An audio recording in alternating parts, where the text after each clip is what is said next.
Hello everyone and welcome to Stan the Wine Man TV. I am your host, Stan Rattan, and this is the Blue Collar Wine Show where my goal is to help you spend your wine dollars wisely. How do I do that? I review the wines here on this program, and then it's up to you. I review, it's up to you. Hopefully by now you are getting to know my palate and you understand whether or not you are going to even listen to a word I say. Hopefully I have some helpful points for you. Now, one of the things, oh, by the way, it is Blue Friday. It is Blue Friday. Seahawks play the Carolina Panthers on Saturday. We're really looking forward to that. We have a bunch of people coming over to watch the game. And, it's a win. It's a win. I think I predicted Seahawks 28, Panthers 9. I don't think they're going to score any points. Field goals only. That's what I think. That's just my opinion.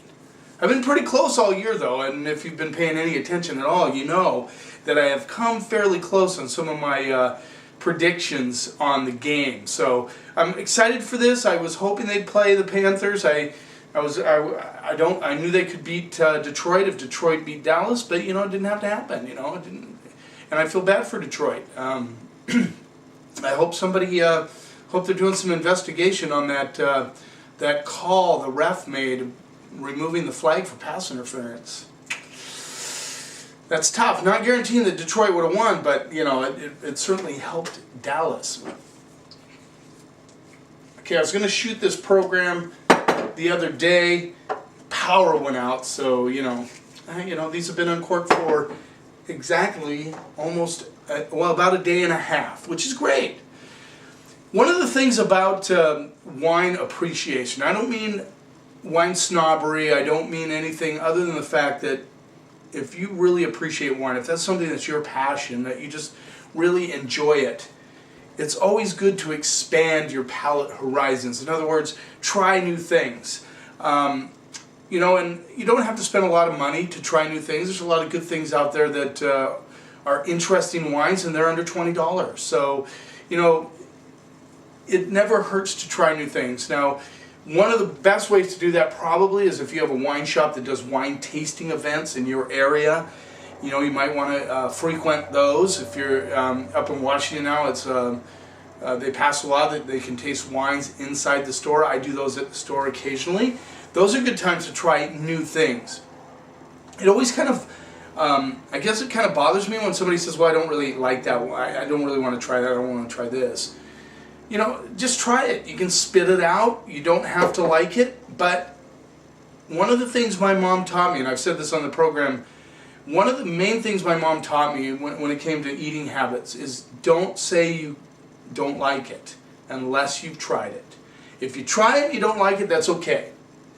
But if you haven't tried it yet and you say you don't like it, that's a different thing. And it also is true with your palate will change. So it never hurts to try it. So I know a lot of people say, I don't drink Chardonnay. Well, there's many different styles of Chardonnay. You have Chablis, you have Pouilly-Fumé, you have unoaked Chardonnays, you have oak Chardonnays, you have Chardonnays that have been through malolactic fermentation, you've had Chardonnays that have not gone through malolactic fermentation. So there's a lot of different types of Chardonnays out there. And certainly to stereotype all them into one group would be, that's not the way to go. So, true wine appreciation. If you're a true wine lover, you will try new things. So we're going to try something that maybe you haven't tried before, maybe you have. We're going to try Aglianico. It's a grape from Italy, and I'm not sure if anybody does it domestically. I haven't seen one, but it has long been a noble grape of Italy, and it sort of originates out of Campania, but we have Aglianico from two different regions of Italy, so that'll be interesting, and they're the same vintage. I believe they are both 2010, so they have a little bit of age on them. I wouldn't call it a lot of age. So let's get started right off. We are going with the La Quercia Aglianico from Puglia. Now, those of you familiar with Italy, you know that Puglia is the heel of the boot, the furthest south in Italy. Well, not the furthest, but way down south in Italy. And Puglia is probably one of the flattest wine growing regions in Italy. And it is not the necessarily the home of Aglianico. Aglianico does really good in volcanic soil. So I'm curious to try this, the La Quercia Aglianico from Puglia, 2010, and it rolls in at $15. So hopefully you're not afraid to spend 15 bucks to try something new. Let's see what we get on the nose. A lot of dusty components, a lot of minerality. There's a sweet edge to the nose, which is interesting. Very perfumed cherries. I would say perfumed cherries, a little bit of tobacco. I'm getting some interesting like cinnamon notes coming through. And yeah, definitely rose petal. Now this is a very dark wine. You probably can't see it, and I don't have a white piece of paper. Maybe I do. Hold on.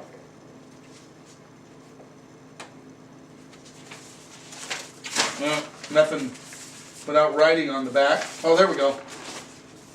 So hopefully you can see this. This is really hard to do on camera, but maybe you can see how this is very dark wine. It's a very dark wine in general, so it has a lot of extraction of color from the skins. A little bit of licorice too. Let's see what we get on the palate.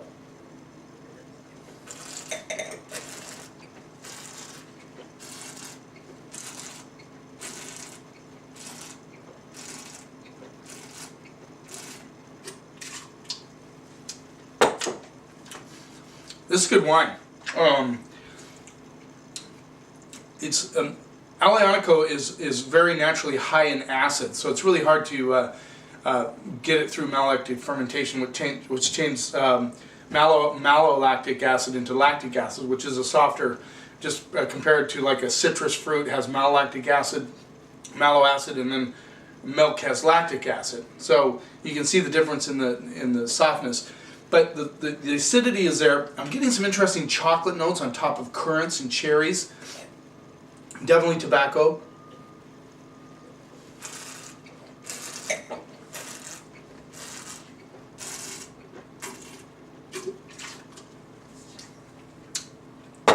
Almost a little tarry edge, which I find very interesting. This is fairly smooth wine. It's really big in the delicious category. It thins out just a little bit on the finish. It doesn't, it doesn't power through. You get right up front, right in the front of the palate, you get this really good fruit, and then it just sort of falters off. It's certainly not a huge flaw on this wine.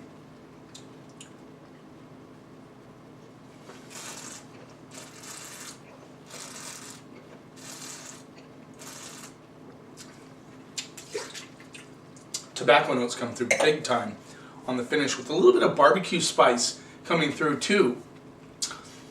Good wine. Like I said, the finish is just a little bit thin. I'm going to go B on this wine, $15. Excellent wine with grilled meats, grilled portobello mushrooms, anything like a spaghetti. This would be really good with a spaghetti, meatballs, that sort of thing. Good wine, like it. Now we're going to go to the home of Aglianico, Campania. This is the Terradora de Palo. Yeah, Terradora de Palo. And this is from Campania. Now, Campania has some different regions where it grows better. Especially around the volcanic soil areas in sort of inland of the shore there, the Amalfi Coast.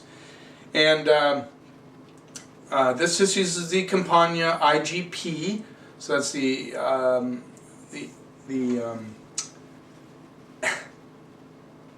equal to our appellations here. So this also rolls in at $15, and it's also a 2010. There you go. Now, be interesting to see the differences in these two wines as far as where they grow. Like terroir, how does that affect these wines? Does it make it different? Does it make it better? We're going to find out. In fact, Terradora Paolo is a very respected producer of Aglianico in Italy. So let's see what we get on the nose. I'm still getting the barbecue spice on that one for some reason. So the finish on that first one is a little bit more, I think it's just a little thin, but the flavors do hang on, so that's a good thing. So much more concentrated on the nose. I get a lot more of earth, like baked earth. Definitely currants coming through. Tobacco, I would say very almost meaty, very tarry on the nose. Very interesting components. A little bit of a, like I said, baked earth. You almost get that volcanic soil out of the nose. Let's see what we get on the palate.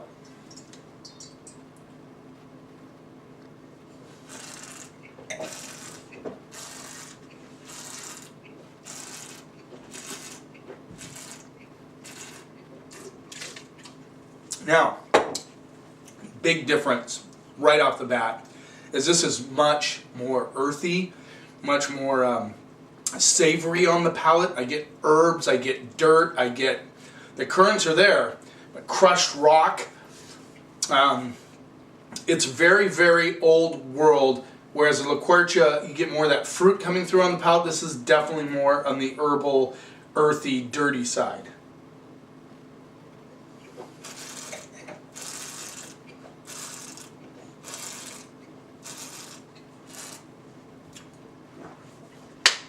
Very solid wine.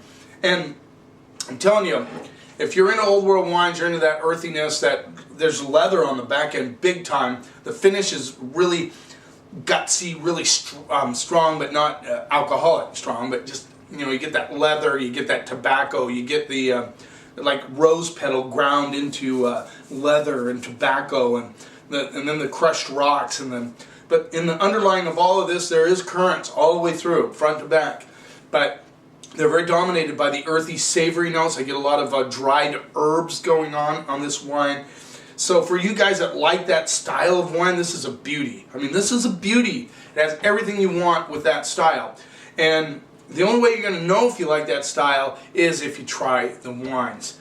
You know, I always liken, and I've said this on this program before, and you probably remember this, I liken wine to coffee. When I first started drinking coffee, when my dad was a store manager at a lumberyard, I used to go down, hang out with my dad. I loved hanging out with my dad down at the lumberyard. I would drink coffee, and he'd had creamer and sugar cubes. Man, I just drenched that coffee. I don't think it tasted like coffee. I think it tasted like sugar cubes and creamer. But eventually, as I kept drinking coffee and drinking it and going darker and darker, now I drink my coffee black and very strong. But I wouldn't even thought of that in the early days. So wine's the same way. You might start off with a white Zinfandel and then graduate, maybe do a Lambrusco, and then from there you might go to Pinot Gris or Grigio, and then, you know, you just work your way up. Eventually you might find that you really like the earthy styles of wine. I'm going to go A- on this Aglianico. It's a very, very good, well-built wine. It will age another 10 years easily. I'm just loving this wine. And I think it would appeal to people that like New World wines, because it's not, you know, it's not so funk. There's no funk on this wine. It's not funky. It's just earthy and savory.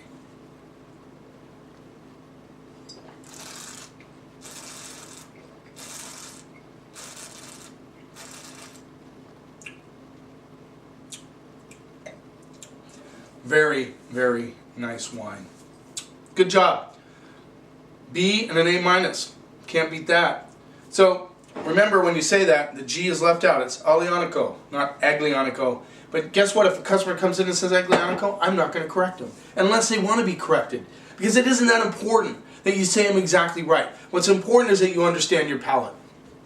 Remember, wine is not a mystery. It's just fermented grape juice.